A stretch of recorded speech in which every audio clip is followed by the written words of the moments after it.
যদি সময়ের সাথে তাল মিলিয়ে চলতে না পারি, তাহলে বাস্তবতা আমাদের শিখিয়ে দিবে কিভাবে উঠে দাঁড়াতে হয়।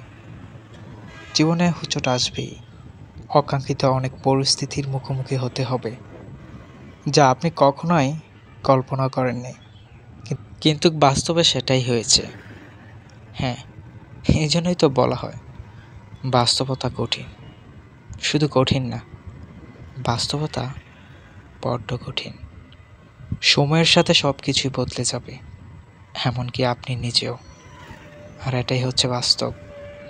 তাই যখন যে বাস্তব পরিস্থিতির মুখোমুখি হন, সেটাই মেনে নিন। বাস্তবতার সাথে নিজেকে খাপ খাইয়ে নিতে শিখুন। কল্পনার পৃথিবী সহজ, বাস্তবতার দুনিয়া হচ্ছে কঠিন।